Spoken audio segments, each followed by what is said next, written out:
नमस्कार, मी विनय कांबळे. आपण पाहता रिपब्लिकन वॉइस 24 न्यूज. आवाज तुमचा, बातमी आमची. आता मी सध्या बिलोली तालुक्यामध्ये आणि बिलोली तालुक्यामध्ये देवपूर विधानसभेमधील एक युवक तरुण एक उमेदवार, इच्छुक उमेदवार आहे. ते येणाऱ्या विधानसभेमध्ये त्यांनी आमदारकी लढवण्यासाठी सज्ज आहेत असं सांगण्यात येत आहे. नेमकं काय आहे आपल्यासोबत नागेश भाऊ रावसाहेब इथले गायकवाड म्हणून किनाळाचे आहेत. या ठिकाणी काय वाटते मित्रा, काय सांगशील? येणारी विधानसभा मी स्वतः लढणार आहे काँग्रेस पक्षाकडून.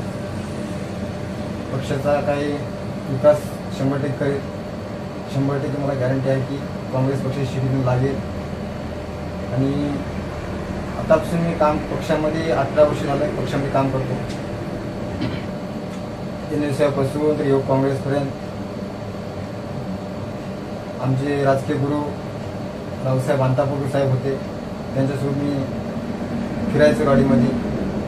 त्यांचा अभ्यास मी खूप वेळा घेतला मतदारसंघामध्ये फिरता वेळेस.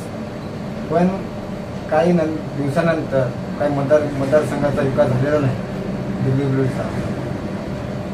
आम्हाला काय बाहेर तालुक्यातून येऊन आमदारी तो जनतेला पसंत नाही येणाऱ्या. इथला उमेदवार पाहिजे बिलोली विधानसभेमधला. आणि 100% पक्षाकडून माझं तिकीट फायनल आहे असं मला पक्षावर विश्वास आहे. एकूणच आता काँग्रेसकडून अनेक जणांची इच्छुक उमेदवारी आहे आणि काही दिवसापूर्वी तुम्ही दीपक कांबळे राठोडकर सोबत देखील फिरत होता. नेमकं काय त्याच्यानंतर तुमची वेगळी भूमिका अशी काय? यांचं मला काय माहित नाही, पण ते बिझनेसमॅन आहेत. फक्त ते इच्छुक मध्ये येत आहेत काँग्रेसकडून. त्यांच्या गाडीमध्ये फिरलं म्हणजे मी आमचं काहीतरी मित्र म्हणून त्यांच्यासोबत आम्ही फिरला. पण यांच्यामध्ये काय सांगू शकतो.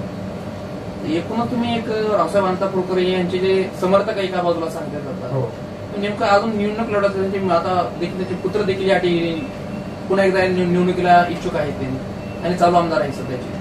माझी इच्छा आहे की अंतापूरकर परिवाराला, की यांचे वडील पण आमदार होते 2दा मतदारसंघाचे, पण ते पण झाले काल परवा, की त्यांनी मला यावेळेस सपोर्ट करावे छोटा भाऊ म्हणून.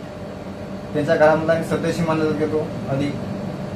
ही माझी इच्छा आहे त्यांची. एकूण तुम्ही त्याचं एवढं समज त्यांचं नाव देखील तुम्ही गोंधून घेतलेलं आहे असं? हो, नाव गोंधून घेतलं. साहेबांचे म्हणजे संबंध खूप चांगले होते.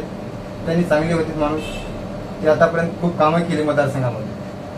पण आता काही दिवसांमध्ये मतदारसंघामध्ये काही कामं झाली नाही हे मला जनतेला कळून पडलं. एकूणच आता काय शिक्षण झालंय, काय कसा प्रवास व्हायला राजकीय आणि काय बदल करायचा आहे? माझं शिक्षण BA फायनल झालेलं आहे. संध्यानेश्वरला शिकले आणि BA फायनल माझं जनता कॉलेजला झालं.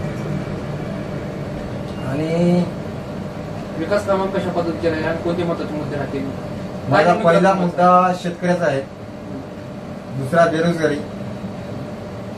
जितके बेरोजगार मुलं आहेत आता मतदारसंघामध्ये, एक सुद्धा काम मुलांना भेटत. त्यांचे काय फायदे, समाजाचा आमदार असून समाजाचे पोरं कुठं पुण्याला जाय, मुंबईला जाय.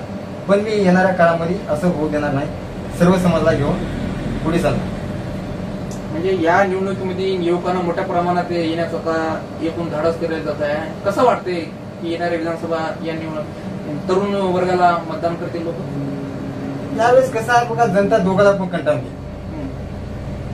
आता कसं झालं, काल परत 50 खोके एकदम ओके असं झालेलं आहे. जनता दोघाला पण कंटाळलेली आहे की येणारी 100% विधानसभा नागेश गायकवाडला जनता निवडून देईल. कशा पद्धतीचा विश्वास आहे की समजा तुम्हाला जर काँग्रेसकडून तिकीट नाही मिळत, अपक्ष लढायची तयारी आहे? नाही, पक्षाने 100% तिकीट मला देईल. त्यांना पण माहिती आहे पक्षश्रेष्ठीला. मी आतापर्यंत 18 वर्ष झालं पक्षामध्ये काम करतो. NSUपासून वयाच्या जेव्हा 9वीच्या वर्गात शिकत होतो तेव्हापासून मी पक्षामध्ये काम करतो. अंतापूर साहेबांसोबत स्वतः मी हिंडलं गाडीमध्ये. त्यांना पण माहिती आहे. एकूण म्हणजे तुमचं निवडणूक लढण्यासाठी तुम्ही सज्ज आहात? हो, सज्ज, 100% सज्ज. एकूणच समजा तुम्हाला तिकीट नाही भेटलं, तुम्ही काय माघार घेणार का अपक्ष थांबणार, नेमकं काय असेल त्यावेळेस? हे तुम्हाला सांगूत नंतर 100% सांगा. आणि एकूणच आता समजा जर बघायला गेलं तर देवपूर बिलोली विधानसभा आहे, यामध्ये जे काही लेंडी प्रकल्प असेल, रेल्वेचा मुद्दे, अनेक असे मुद्दे आहेत. तर एकूणच आता येणाऱ्या निवडणुकीमध्ये एक नवीन चेहरा म्हणून जसं तुम्ही समोर येत आहे नागेश भाऊ गायकवाड, ते कसं बघता की किती लोकांचा जनसंपर्क आहे, लोकांचा परिसर कसा आहे तुम्हाला? परिसर म्हणजे लेंडी प्रकल्प जे झालं ते लेंडी प्रकल्प 100% आम्ही मानणार नाही. येणाऱ्या ह्याच्यामध्ये आता कशा पद्धतीचा किती लोकांचा कसा प्रतिसाद आहे आमदारकी लढत आहे? 100% मला जनतेचा आशीर्वाद आहे. गावागावातून फोन येतात मित्राचे की भाऊ तुम्ही थांबा थांबा थांबा, पण 100% नागेश गायकवाडचा विजय 100% होणार. एकूणच आपल्यासोबत या किनाळ्या गावचे एक नवतरुण आहेत आपल्यासोबत नागेश भाऊ गायकवाड, आणि त्याची इच्छा आहे की ते इच्छुक उमेदवार आहे त्या देवगडबिल्ली विधानसभेमध्ये, आणि त्यांनी काँग्रेसकडून तिकीट मागण्याचं त्यांचं सांगण्यात येत आहे. आणि जितेश अंतापूरकर यांचे वडील जे स्वर्गीय रावसाहेब अंतापूरकर आहेत त्याचे कट्टर समर्थक होते, आणि त्यांनी आता यावेळेस इच्छा केलेली आहे की पक्षाकडे की काँग्रेसकडून त्यांना ही उमेदवारी मिळत आहे. Republic 24 news, Biroli.